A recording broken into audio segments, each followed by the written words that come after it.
তাহলে আজ কেন রাখছে? এতটাই অন্যায় করে ফেলেছে সে। সে কি করে বলবে?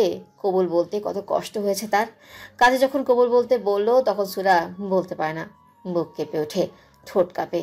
পিয়াস তখন শক্ত করে তার হাত আঁকড়ে ধরে, ভরসা দেয় যে হাত সে ধরেছে সেই হাত সে কখনো ছাড়বে না।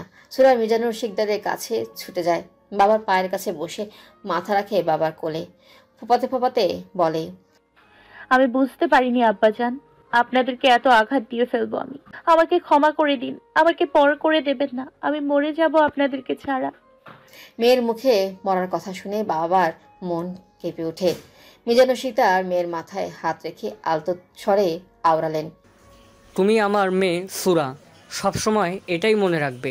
তোমার আব্বাজানের দরজা তোমার জন্য সবসময় খোলা থাকবে। দোয়া করি ভালো থেকো।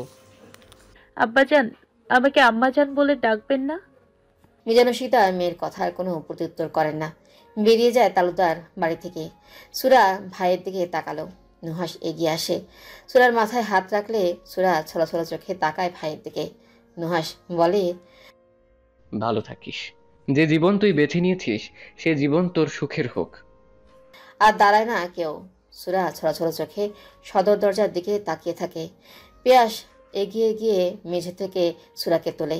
এতক্ষণ নীরব থাকা পল্লব শিকদার গম্ভীর কণ্ঠে বলল, পিও, সুরামাকে তোমার গুণধর ভাইয়ের ঘরে নিয়ে যাও। সোফা ছেড়ে উঠে দাঁড়ান তিনি। সুরার কাছে গিয়ে মাথায় হাত রেখে বলেন, কষ্ট পাস না মা, বাবা মা কষ্ট পেয়েছে তাই চলে গেলে। তার উপরে বেশি দিন তার রাগ করতে থাকতে পারবি না। আর আমি জানি তুই কেমন। এই সব কিছুর পিছনে যে আমার ছেলের সম্পূর্ণ হাত আছে বুঝতে বাকি নেই আমার। পিওর সাথে ভিতরে যা। সুরা কৃতজ্ঞতা দৃষ্টিতে তাকায়। এই মানুষটা ছোটবেলা থেকেই তাকে অনেক স্নেহ করে।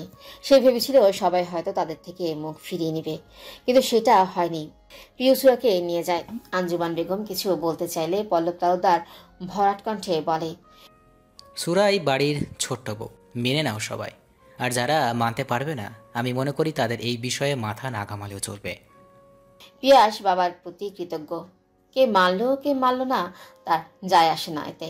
সে তার সুরকে পেয়ে গেছে, এই ঠের। তিমিরে তুলিয়াছে পুরো বাড়ি। আজ আর কৃত্রিম আলো বুঝি মন কাটতে সক্ষম হচ্ছে না কারোর। ঘরের এক কোণে মেঝেতে বসে আছেন মিজানুর শিকদার। আদরের মেয়ে আজ তার কাছে নেই। বাবার বুকে সন্তানের জন্য যে ঝড় বয়ে চলেছে কাকে বোঝাবেন তিনি? বড্ড আদরের মেয়ে তার। পিয়াসকে খুব ভালো করে চেনেন তিনি। ছেলে হিসেবে বড্ড অপছন্দের তালিকায় সে। বাজে বন্ধুদের সাথে বসে নেশায় বুঁদ হয়ে মাঝরাতে ঘরে ফিরে সে। মেয়ের ভবিষ্যৎ ভেবে কেঁপে উঠলেন বাবার বুক। এই কোন পথেই পা বাড়ালো তার রাজকন্যা। লহমায় ঘাড়ে কারো হাতের স্পর্শে নড়ে চড়ে বসেন তিনি। ভেজা কণ্ঠে বলেন, আমার আম্মাজান এই কোন জীবন বেছে নিল নিহা? আমার মেয়েটা সুখে থাকবে তো? আমার যে অজানা ভয়ে বুক কেঁপে ওঠে। আমার মেয়েটা কি একবারও তার আব্বাজানের কথা মনে পড়ে না? আমার পাপের শাস্তি কি আমার মেয়ে পাবে নিহা? আমার জন্য আম্মা মারা গিয়েছিলেন, এই বোঝা কি আমার নিষ্পাপ মেয়েটা বয়ে বেড়াবে? বলতে বলতে ডুকরে উঠেন তিনি। নিহারিকা শিকদার স্বামীর বুকে মাথা রেখে ফোপাতে থাকেন। মেয়ের চিন্তায় নেতিয়ে পড়েছে মায়ের মন। বাবা মা বুঝি এমনই হয়, শত অন্যায় শত আঘাত করলেও তাদের কাছে সন্তান নিষ্পাপ, অবুঝ শিশু। কিন্তু সেই সন্তান কি কখনো ভাবে মা বাবাকে কত কষ্ট দিয়ে ফেলল সে? সন্তান হিসেবে কলঙ্কিত সে, ব্যর্থ সন্তান। জ্যোৎস্না স্নিগ্ধ রাত, কিন্তু চন্দ্রের জ্যোৎস্নাও আজ ফিকে লাগছে নুহাসের কাছে। কোনো নাম না জানা বিষাক্ত বিষ তার সারা শরীরে ছড়িয়ে পড়ছে। বিষের বিষ ব্যথায় কুকড়ে উঠছে হৃদয়। বারান্দায় দাঁড়িয়ে একের পর এক নিকোটিনের ধোঁয়া উড়িয়ে দিচ্ছে দূর আকাশে। বড্ড আদরের বোন তার। ছোটবেলা থেকে বোনকে সবসময় আগলে রেখেছে সে। কখনো কোনো কিছুর অভাব বোধ করতে দেয়নি বোনকে। আজ যখন সুরা ছড়াছড়া চোখে তার দিকে তাকিয়েছিল তখন হৃদয়ে রক্তক্ষরণ হচ্ছিল তার। কিভাবে পারবে বোনকে ওই বখাটে ছেলের সাথে মেনে নিতে? বোনের জন্য চিন্তায় মাথা ফেটে যাওয়ার উপক্রম তার। সুরা কি সুখে থাকবে? নুহাস আকাশের দিকে তাকিয়ে বিড়বিড় করল, আমার পুতুলকে ভালো রেখো আল্লাহ। আমার ভাগে লেখা সব সুখ আমার পুতুলকে দিও। আমার পুতুলের জীবনে ফুলের টোকাটাও যেন না পড়ে। বাবা, আমার চোখের অশ্রু আমার পুতুলের জীবনে অভিশাপ হয়ে না, ফুল হয়ে যেন ঝরে। ওষুধ সিক্ত হলেও নুহাসের কপল। লহমার কাঁধে কারো হাতের স্পর্শে নড়ে চড়ে উঠল নুহাস। ভেজা কণ্ঠে বলে, এখানে কেন এসেছো মীরা? সিগারেটের ধোঁয়ায় বাবুর ক্ষতি হবে। তুমি ঘরে যাও, আমি আসছি। সুরাকে নিয়ে আসলে না কেন? মেয়েটা ওখানে একা কী করছে? ওরা কি ওকে মেনে নেবে? আমার সুর পাখিটা কেন করলো এমন? ডুকরে কেঁদে উঠে মীরা। নুহাস পেছনে ঘুরে বুকে আগলে নেয় মেয়েটাকে, মাথায় হাত বুলিয়ে বলে, আমাদের সুর ভালো থাকবে মীরা, চিন্তা করো না। ঘরে চলো। নুহাস মীরাকে নিয়ে ঘরে আসে। 4 জন মানুষ, নিদ্রাহীন রাত বুঝি আজ। সবার একটাই ভাবনা, তাদের সুর ভালো থাকবে তো। রাত্রি 2য় প্রহর। তাদের বাড়িতে পিনপত নীরবতা। সবাই ঘুমের রাজ্যে পাড়ি দিলেও ঘুম নেই একজোড়া চোখে। বিষাক্ত অনুভূতিতে বেশি আছে মন মস্তিষ্ক। নিজেকে অভিশাপ দিতে ব্যস্ত এক কিশোরী। কি করে পারলো ওই মানুষগুলোকে কষ্ট দিতে? প্রকৃতিও আজ বুঝি বলছে, তুমি অভিশপ্ত কিশোরী, অভিশপ্ত তুমি। লহময় নিজের কোমরে শক্ত পুরুষালী এক হাতের স্পর্শে কেঁপে উঠল সুরা। হক চুকিয়ে গেল মেয়েটি। দ্রুত নিজেকে ছাড়িয়ে ঘুরে তাকায় সে। পিয়াস তার দিকে তাকিয়ে আছে মুগ্ধ চোখে। পিয়াস সুরার ভয় মিশ্রিত মুখশ্রী দেখে শান্ত স্বরে বলে, ভয় পেয়েছিস কলিজা? আমি তো ভয় নেই। পরক্ষণেই পিয়াস সুরার গালে হাত রেখে আদুরে গলায় বলল, তুই আমার হৃদয়ের রানী সুর, তোকে আমি আমার হৃদয়ের রানী করে রাখবো। সুরা ডুকরে ওঠে। পিয়াস হক চুকিয়ে গেল। সুরার কাছে এগিয়ে গিয়ে বুকে আগলে নিল তার প্রাণভ্রমরাকে। মেয়েটার কান্না তার সহ্য হয় না। এই মেয়েটা যে খুব শখের নারী তার। ব্যস্ত কণ্ঠে বলে, কি হয়েছে সুর? বাড়ির সবার কথা মনে পড়ছে? চিন্তা করিস না, সব ঠিক হয়ে যাবে।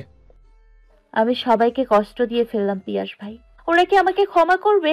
আমি বাড়ি যাব। আমি কিভাবে পারলাম এত বড় অন্যায় করতে? অন্যায় মানে কি বলতে চাইছিস তুই? আমাকে বিয়ে করা তোর কাছে অন্যায় মনে হচ্ছে নাকি আমাকে ভালোবাসা? সুরা তাকায় পিয়াসের দিকে।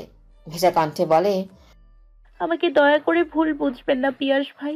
আমি তো শুধু... কি? সুরা মাথা নিচু করে নেয়। পিয়াসের চোয়াল শক্ত হয়ে ওঠে। শক্ত কণ্ঠে বলে, ভুল বা অন্যায় যাই বলিস না কেন, এই পিয়াস তোকে ভালোবাসে। আর তুই শুধু আমার সুর।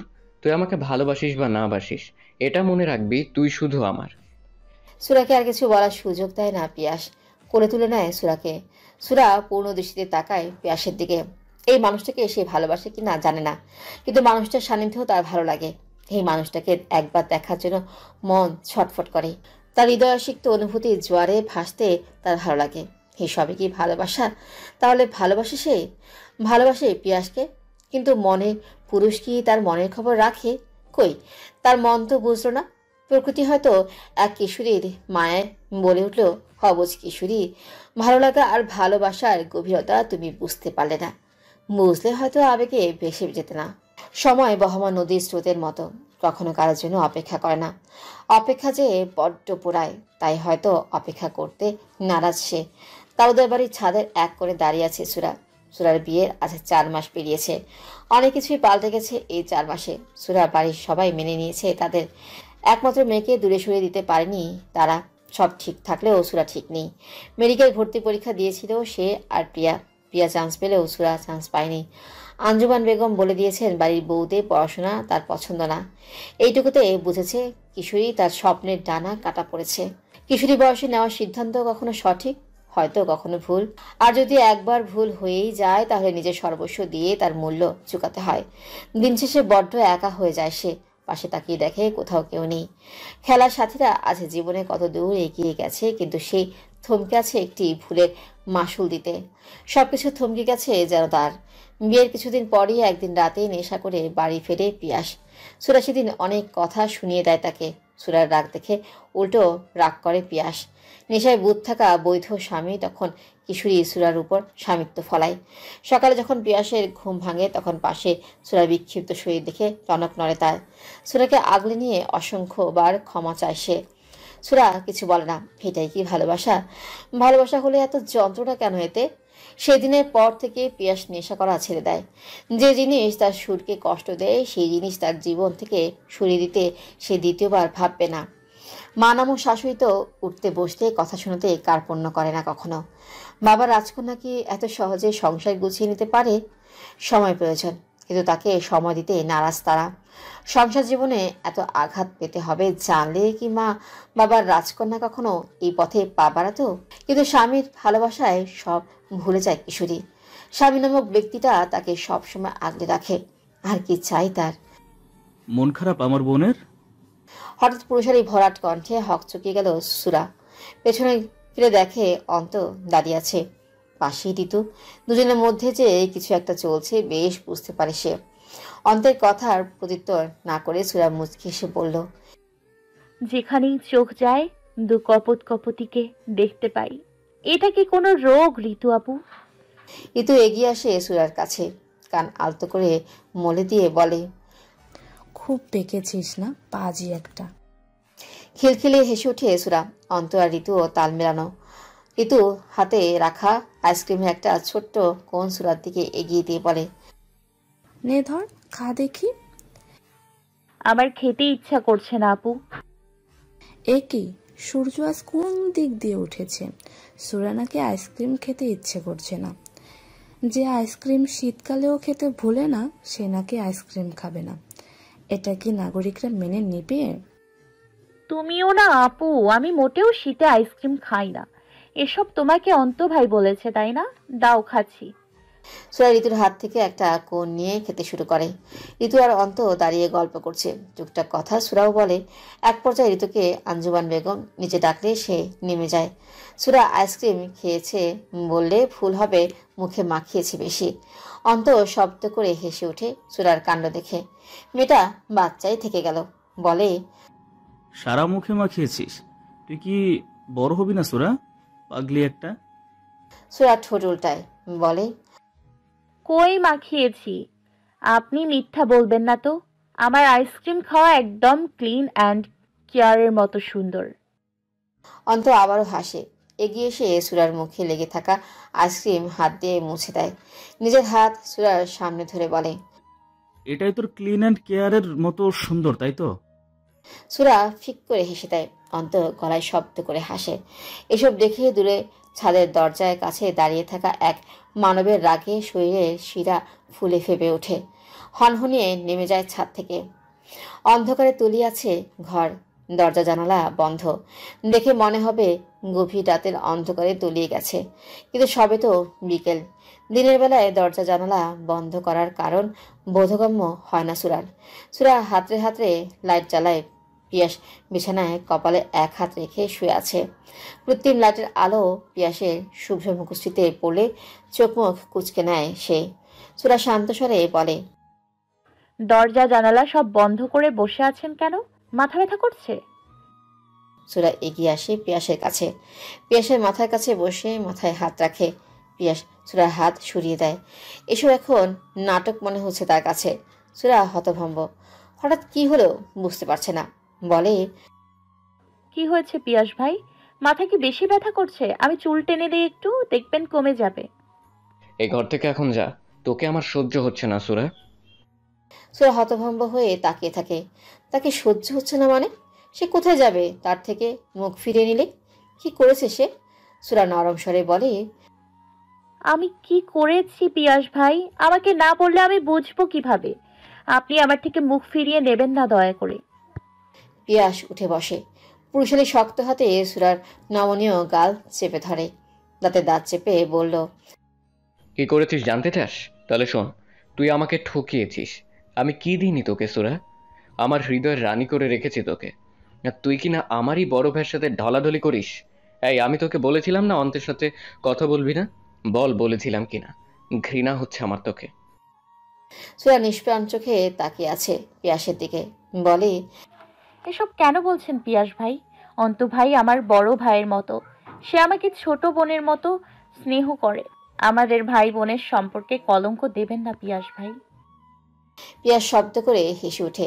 পরক্ষণে জল শক্ত করে বলে, ভাই বোন মাই ফুট। আজকের পর থেকে তুই ওই শালা অন্তের সাথে কথা বলবি না। ডাকা তো দূরে থাক, শালার চোখ তুলে নিব আমি আমার জিনিসের দিকে তাকালে। নিজের বড় ভাইকে গালি দিতে লজ্জা করছে না আপনার? ছি! নাগরকে গালি দিচ্ছি বলে কষ্ট হচ্ছে তাই না? তোর শরীরের এত যা। সুরা চোখ রাঙিয়ে শক্ত কণ্ঠে বলে, পিয়াস ভাই, পিয়াসে মাথার আগে ক্ষোভে ফেরে যাচ্ছে। সুরাকে অন্তের সাথে দেখে ওর রাগ হয়, আর এখন সুরার চোখ রাঙানি যেন আগুনে ঘি ঢেলে দিল। মুহূর্তেই পিয়াস থাপ্পড় মারে সুরাকে। সুরা বিছানার পাশে বসে থাকায় ছিটকে মেঝেতে পড়ে। পিয়াস বিছানা থেকে নেমে রাগের বসে সুরার চুলের মুঠি ধরে। ব্যথায় কোকিয়ে ওঠে কিশোরী। ঘাড় ঘুরিয়ে অবিশ্বাস্য চোখে তাকায় বৈধ স্বামী নামক পুরুষের দিকে। পিয়াস হয়তো নিজের মধ্যে নেই, থাকলে কি পারত তার প্রাণভ্রমরাকে আঘাত করতে। পিয়াস কোমর থেকে বেল্ট খুলে আঘাত করে সুরাকে। সুরা গুঙ্গিয়ে ওঠে, হাত দিয়ে মুখ চেপে ধরে সে। নিজের আত্মচিৎকার কাকে শোনাবে সে? নিজের ইচ্ছায় যে জীবন বেছে নিয়েছে তার নালিশ কাকে বলবে? সুরা অস্ফুট স্বরে আওড়ালো, আব্বাজান দেখে যাও, তোমার রাজকন্যা তার স্বামীর রাজ্যের রানী হতে পারেনি। পিয়াস নিজের রাগ ক্ষোভ উগরে দেয় নরম ওই দেহের উপর। আজ যেন সে পশুতে পরিণত হয়েছে। হাঁপিয়ে ওঠে পিয়াস।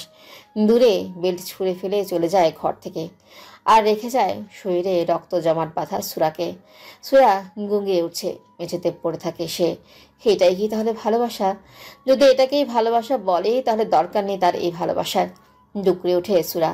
শরীরে ব্যথার চেয়ে মনের বিষ ব্যথা যে বেশি। গ্রামে ক্লাব ঘরে বসে মদ খাচ্ছে পিয়াস। এক হাতে দেশি মদের গ্লাস আর অন্য হাতে সিগারেট। মস্তিষ্ক বিক্ষিপ্ত হয়ে আছে তার। তাহিল পূর্ণ দৃষ্টি দেয় পিয়াসের দিকে, বলে, ভাই থাম, আর কত খাবি? এবার তো ওভারলোড হয়ে যাবে। সুরা ভাবি তখন তোকে আর ঘরে ঢুকতে দিবে না। শব্দ করে হেসে ওঠে তাহিল, কাশিম আর জারিফ। পিয়াস গ্লাসটা নিচে রাখে। সুরা নামক মন মস্তিষ্কে দুয়ারে করা নাড়ছে। লহমায় দাঁড়িয়ে যায় সে। ছুটে বেরিয়ে যায় ক্লাব ঘর থেকে। জারিফ ভ্রুকুচকে বলে, কি হলো ব্যাপারটা? কি আর হবে, শালার মনে হয় এখন লাগবে সুরাকে। ওই শালাকে একবার হলেও বিছানায় আনতে, কিন্তু ওই কুত্তার বাচ্চার জন্য সব ভেস্তে গেল। ওই শালার সামান্য হাত ধরার নোয়াস আমাকে সবার সামনে মেরেছিল। এমন ডোজ দিয়েছি পিয়াসকে, সব তালগোল পেকে যাবে। শব্দ করে হেসে ওঠে তাহিল। জারিফ আর কাশেম বুঝতে পারে না কি করতে চাইছে তাহিল। পিয়াস কি করবে বুঝতে পারছে না। কিভাবে পারলো সুরাকে আঘাত করতে? নিজেকে খুন করতে ইচ্ছে করছে তার। আজ মাথাটা বেশ ভারী ভারী লাগছে তার।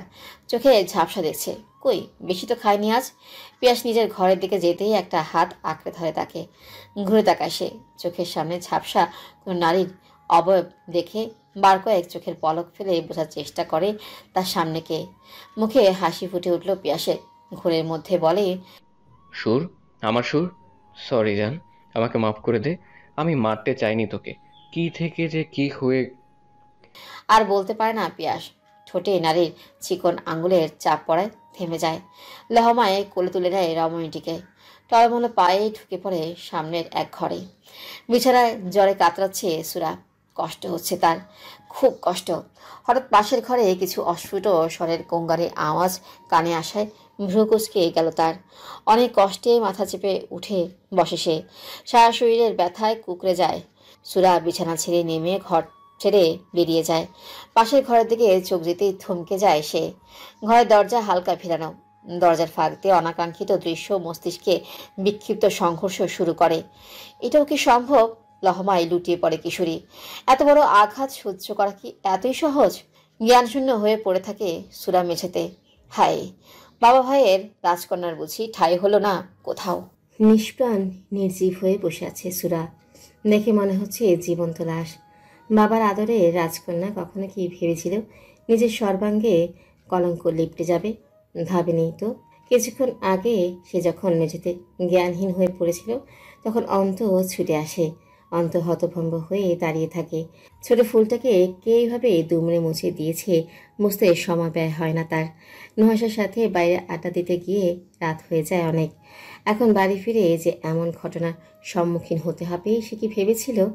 সুরাকে পাজা কোলে তুলতে গিয়ে দৃষ্টি যায় আধ ভেজানো দরজা দিকে। মুহূর্তেই চোয়াল শক্ত হয়ে ওঠে তার। এই অনাকাঙ্ক্ষিত দৃশ্যের সম্মুখীন না হলেই হয়তো ভালো হতো। সুরাকে আগে দেখা প্রয়োজন ভেবে কোলে তুলে নেয় সেই। সুরাকে নিজের রুমে নিয়ে গিয়ে শুইয়ে দেয়। সুরার চোখে মুখে পানি ছিটিয়ে দিলেও জ্ঞান ফিরে আসে না। অন্ত ঋতুকে ডেকে আনে। সারা রাত জ্বরে কাতরাতে থাকে সুরা। ঋতু জলপট্টি দেয় আর অন্ত চেয়ে থাকে সুরার শুকনো মুখশ্রীর দিকে। সুরাজ জ্বর কমে আসলে সকালের দিকে ঋতু রওনা দেয় শহরে যাওয়ার জন্য। ঋতু আর অন্ত শহরের এক ইউনিভার্সিটিতে, কিন্তু আলাদা ডিপার্টমেন্টে পড়াশোনা করছে। অন্ত বাড়ি থেকে যাতায়াত করলেও ঋতুর পক্ষে সম্ভব না প্রতিদিন 2 ঘন্টা জার্নি করা। কলেজের হোস্টেলে থাকে সে। কাল জরুরি কাজে বাড়ি আসলেও সকাল 9টার আগে একটা ক্লাস অ্যাটেন্ড করা প্রয়োজন। ঋতুর মন চায় না সুরাকে এই অবস্থায় রেখে যেতে, কিন্তু কিছু অ্যাসাইনমেন্ট আজকেই জমা দিতে হবে। অন্ত ঋতুকে যেতে বলে। সুরার কিছুক্ষণ পরে জ্ঞান ফিরে অন্ত ব্যস্ত কণ্ঠে বলে, সুরা, তুই ঠিক আছিস তো বোন? সুরা কিছু বলে না, ফেল করে তাকিয়ে থাকে অন্তের দিকে। সুরা উঠতে চাইলে অন্ত উঠে বসতে সাহায্য করে। সুরা হঠাৎ অন্তের বুকে মাথা রেখে ফুপিয়ে ওঠে। এতক্ষণ হয়তো আপন মানুষের সান্নিধ্য খুঁজে চলেছিল কিশোরী মন, তাই তো আপন মানুষের সান্নিধ্যে ভেঙে চুরমার হয়ে যায় শক্ত খোলস। অন্ত মাথায় হাত বুলিয়ে বলল, কি হয়েছে বোন, আমাকে বল। আমি না তোর বড় ভাই? আমি সব ঠিক করে দিব। কে মেরেছে তোকে? পিয়াস মেরেছে? বল আমাকে। ছি ছি ছি, এসব কি হচ্ছে তালুকদার বাড়িতে? নষ্টা মেয়ে মানুষ, ছোট ছেলের মাথা খেয়ে মন ভরেনি তোর, বাড়ির বড় ছেলের মাথা খাচ্ছিস?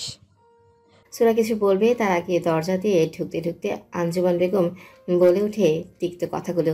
তার সাথে সাথে বাড়ির প্রত্যেকে আসে অন্তের ঘরে। সুরা ছিটকে সরে আসে অন্তের থেকে। ভাই বোনের সম্পর্কে আজ কি কলঙ্ক লেগে যাবে? সবার পেছনে দাঁড়িয়ে আছে পিয়াস। নিজের চোখে বিশ্বাস হচ্ছে না তার। আঞ্জুমান বেগম পল্লব তালুকদারকে উদ্দেশ্য করে বলল, দেখলেন তো, নষ্ট মেয়ে মানুষকে বাড়িতে জায়গা দিলে কি হয়? আমার ছেলের জীবনটা শেষ করে দিয়ে এখন বাড়ির বড় ছেলের পিছনে লেগেছে এই নষ্টা মেয়ে। মুখ সামলে কথা বলো বড় আম্মু। কাকে কি বলছো তুমি? হ্যাঁ, না জেনে শুনে কি বলছো এসব? তুমি কেন বলছো? লহমা চোয়াল বরাবর কারো শক্ত হাতে খুশিতে কয়েক কদম পিছিয়ে যায় অন্ত। তাকিয়ে দেখে পিয়াস চোয়াল শক্ত করে হিংস্র দৃষ্টিতে তাকিয়ে আছে তার দিকে। মুহূর্তে পিয়াসের গায়ে থাপ্পড় মারে সুরা। কলা চেপে ধরে ভেজা কণ্ঠে বলে, চরিত্রহীন লম্পট, এই আমাকে ঠকালেন কেন আপনি? যদি ধোকা দেয়ারই ছিল তাহলে ভালোবাসলেন কেন? ঘৃণা করি আমি আপনাকে। সুরা ডুকরে কেঁদে উঠল, বলল, আমাকে নাকি আপনার হৃদয়ের রানী করে রাখবেন? আপনি তো আমাকে আপনার পায়েও ঠাঁই দিলেন না পিয়াস ভাই। পিয়াস কলার থেকে সুরার হাত সরিয়ে দেয়। তাচ্ছিল হেসে বলে, চোরের মায়ের বড় গলা শুনেছিলাম, আজ প্রথম দেখলাম। শালি, তোকে কোন দিক দিয়ে অভাবে রেখেছিলাম আমি? আমার বড় ভাইয়ের সাথে নষ্টামি করতে বাদলো না তোর? তোর শরীরের এত জ্বালা আমাকে দিয়ে হয় না তোর? অন্ত এগিয়ে এসে কলার চেপে ধরে পিয়াসে চোয়াল শক্ত করে বলে, খুব আদরের ছোট ভাই তুই আমার। নয়তো সুরাকে যা বললি তার জন্য এখানেই পুঁতে রেখে দিতাম তোকে। পিয়াস অন্তের হাত সরিয়ে দিয়ে বলে, তুই আর তোর সুরা আজ থেকে আমার কাছে মৃত। ঘৃণা করি আমি তোদের দুইজনকে। পরক্ষণে সুরার দিকে তাকিয়ে বলে, তোর মতো জঘন্য কুৎসিত মেয়েকে আমি আর ভালোবাসি না। তোর না আছে রূপ আর না আছে কোনো গুণ। তোকে ঘৃণা করি আমি সুরা। তোর থেকে মুক্তি চাই আমি। আর আজ এই মুহূর্তে সজ্ঞানে আমি তোর থেকে মুক্তি চাইলাম। 1 তালাক, 2 তালাক, 3 তালাক। সবাই হতভম্ব হয়ে তাকিয়ে আছে পিয়াসের দিকে। পিয়াস কি একবারও বুঝতে পারলো রাগের বশে কি বলে ফেললো সে? বুঝতে পারলে কি এত কঠিন একটা শব্দ তার কণ্ঠনালী ভেদ করে বেরিয়ে আসতো? সুরা নিষ্প্রাণ চোখে তাকিয়ে আছে। শরীরের ভার আর বইতে পারে না কিশোরী। ধপ করে বসে পড়ে মেঝেতে। সে কি মরে যাচ্ছে? হয়তো মরে যাচ্ছে সে, নয়তো বুকে আকাশসম ভারী বস্তুর চাপ অনুভব হচ্ছে কেন? মাথা ফাঁকা ফাঁকা লাগছে কেন? তালাক এমন একটা শব্দ যা এক নিমিষেই শেষ করে দেয় সুমধুর সম্পর্ক। একটা প্রাণোচ্ছল মেয়েকে মেঝেতে লুটিয়ে পড়ে সুরা। অন্তর ছুটে আসে ছোট বোনটার কাছে। শুধু কি রক্তের সম্পর্ক থাকলে আপন হয় মানুষ? আত্মার সম্পর্ক বলে তো একটা সম্পর্ক আছে। এই মেয়েটার সাথে যে তার আত্মার সম্পর্ক। অন্তের চোখ ছলছল করে ওঠে। নিস্তেজ কণ্ঠে আওড়ালো, এই পিয়াস ভাই আমার, এটা তুই কি করলি? শুধু কি আমার বোনটা বিনা দোষে শাস্তি পেল, নাকি আমার ভাইটা না বুঝি মরণ যন্ত্রণাকে আহ্বান জানালো? জীবন বড়ই অদ্ভুত। এক জীবনে কত রাগ অভিমান আমাদের। রাগ জিনিসটা পৃথিবীকে ধ্বংস করতেও 2 বার ভাবে না। রাগের বশে যে মানুষ নিজেই নিজের ক্ষতি করে তা হয়তো তাদের কল্পনাতীত। আজ সপ্তাহ পেরিয়েছে সুরা নিজের মা বাবার কাছে আছে। পিয়াস সেদিন তালাক দেওয়ার পরে নিজেই মিজানুর শিকদারের কাছে খবর পাঠায় তারা যেন নিজের মেয়েকেই নিয়ে আসে। আদরের রাজকন্যা করুণ অবস্থা, শাশুড়িরে স্বামীর নির্যাতনের ছিন্ন প্রাণহীন মেয়ের মুখশ্রী দেখে ডুকরে কেঁদে ওঠেন তিনি। নিয়ে আসে নিজের রাজ্যে তার রাজকন্যাকে, কিন্তু রাজকন্যা শরীরে আনতে পারলেও সেই শরীরে প্রাণ নেই। তালাক দেওয়ার 2 দিনের দিন পিয়াস ডিভোর্স লেটার পাঠিয়ে দেয়। শিক্ষিত সুরাও বুঝি সেই দিন নিজের নামটাও ভুলে যায়। একটা কাগজ আর 3টা শব্দ মেরে ফেলে একটা প্রাণোচ্ছল হাস্যচল মেয়েকে। বাবা মায়ের রাজকন্যাকে, ভাইয়ের কলিজার টুকরোকে। সেদিন মৃত্যু ঘটে সুরার আত্মার। আমাদের দেশে অসংখ্য সুরা আছে যারা মনে প্রাণে নিজের সবটুকু দিয়ে আঁকড়ে ধরতে চায় স্বামীকে, স্বামীর সংসারকে। বিশ্বাস করে নিজের সব কিছু সেই মানুষটাকে সঁপে দেয়, কিন্তু নিষ্ঠুর পৃথিবীর মানুষগুলো কেড়ে নেয় তাদের বেঁচে থাকার সম্বল। একটা মেয়ে কম স্বপ্ন নিয়ে যায় না শ্বশুরবাড়ি, চোখে তার আকাশসম স্বপ্ন। একটা মেয়ে কি চায়?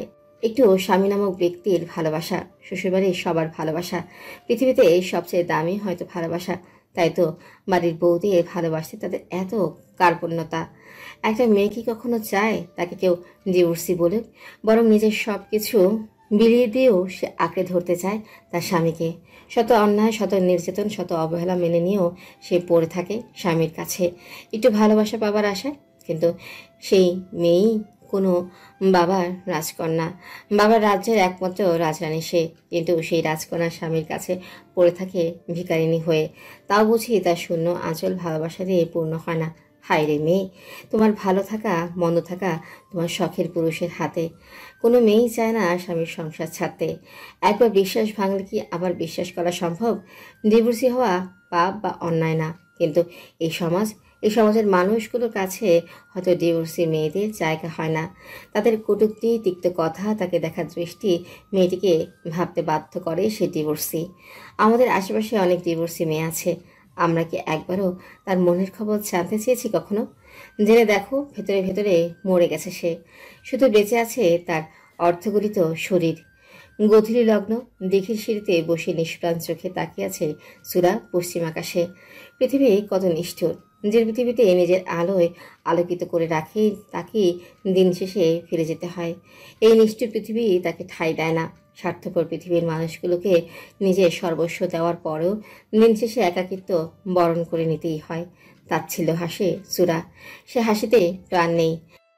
সুরা, তুই এখানে? সুরা পেছনে ঘাড় ঘুরিয়ে দেখে মণি দাঁড়িয়ে আছে। সুরা কিছু বলে না, সামনে তাকায়।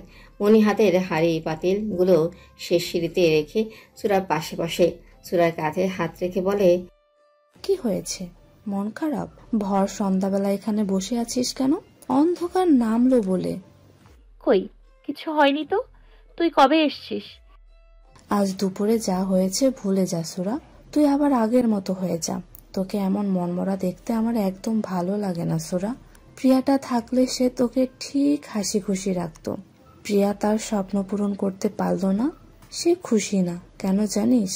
তুই চান্স পাসনি তাই। আর আমাকে জোর করে তো বিয়েই দিয়ে দিল। তুই আবার পরীক্ষা দে, আমার বিশ্বাস তুই পারবি।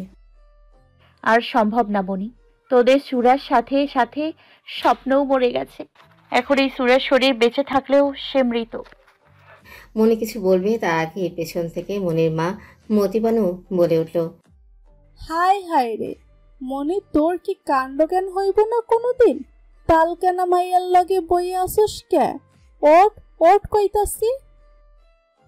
সুরা আর মনি উঠে দাঁড়ায়। মতিবানু সিঁড়ি বেয়ে নিচে নেমে এসে সুরার এক হাত শক্ত করে ধরে বলে, ওই সরি, ওর লাগে কি কইতাছিলি তুই?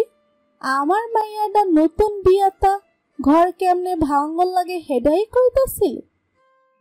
সুরা মাথা নিচু করে বলে, তুমি ভুল বুঝছো মামি, আমি ওকে এসব বলবো কেন? হ্যাঁ মা, সুরা তো। তুই চুপ থাক। তেলকা মাইয়ার লাগে ঢলাঢলি করস কে? এইসব মাইয়া অলক্ষী, অপয়া হয়, জানোস না? ওই তোর মা কিছু শিখায় নাই? জানোস না তালাকের পর বাড়িতেই থাকুন লাগে? যেমন মা তেমন মাইয়া।